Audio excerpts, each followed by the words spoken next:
Hi viewers, this is Banu. పిల్లలు, మీకు తెలుగులో నీతి కథలు చెప్తున్నాను.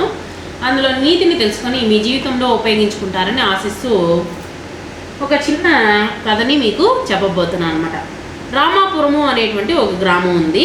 ఆ గ్రామంలో ఒకసారి భూకంపం సంభవించిందనమాట. ఇళ్ళన్నీ కూలిపోవడంతో ప్రజలంతా ఊరు వదిలి వెళ్ళిపోయారు. అక్కడికి కొన్ని ఎలుకలు వచ్చి ఇక్కడ స్వేచ్ఛగా బతకవచ్చు అని రామాపురంలో స్థిరపడిపోయాయి. మనుషుల బెడద లేకపోవడంతో కొన్ని రోజులు ఎలుకల సంఖ్య విపరీతంగా పెరిగిపోయిందనమాట. ఒకసారి ఊరి పక్కన ఉన్న అడవికి నీటి కరువు వచ్చింది. వాగులు వంకలు ఎండిపోయాయన్నమాట.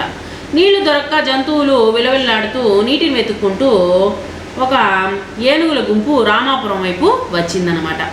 ఏనుగులు రామాపురంలోని మంచినీటి చెరువు వైపు వెళ్తుండగా అక్కడ దారిలో ఉన్న ఎన్నో ఎలుకలు వాటి కాళ్ళ కింద పడి నలిగిపోయాయన్నమాట.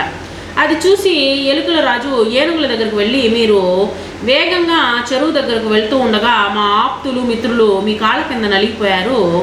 మీరు తిరిగి అడవికి వెళ్ళేటప్పుడు మాలో ఇంకా ఎందరు నలిగిపోతారు అని బెంగగా ఉంది. దయచేసి మీరు వేరే దారిలో తిరిగి అడవికి వెళ్ళండి. మేము కూడా మీకు ఏదో విధంగా సహాయం వచ్చినప్పుడు సహాయపడతామని చెప్పిందనమాట. మేము తప్పకుండా వేరే మార్గంలోకి అడవికి వెళ్తాము. అయితే మీలాంటి చిన్న జంతువుల నుండి మాలాంటి పెద్ద జంతువులు ఏ సహాయము ఆశించగలవు అని అన్నాయన్నమాట. ఏనుగులు అన్న మాట ప్రకారమే వేరే మార్గంగా అడవికి చేరుకున్నాయి.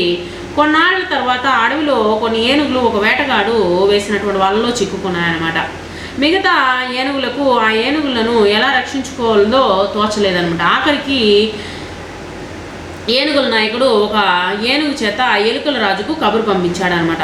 వేలాది ఏనుగులు వచ్చేసి ఈ యొక్క వేటగాడి యొక్క ఇదిలో చిక్కుకొని ఉండేసరికి ఇక్కడికి చాలా ఎలుకల్ని అడవిలోకి వచ్చి ఏనుగుల చిక్కుల నుంచి వలలను ఏం చేశాయనమాట, తీసివేసాయన్నమాట. విడుదలకు సహాయం చేశాయన్నమాట.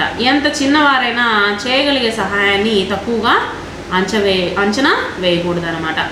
కాబట్టి మనము ఎప్పుడైనా సరే చిన్నవాళ్ళతో సహాయం అనేటువంటిది ఎప్పుడైనా కానీ పని అనేటువంటిది పడుతుంది అనేటువంటిది ఈ యొక్క చిన్న కథ ద్వారా మనము తెలుసుకున్నాము. Thank you very much.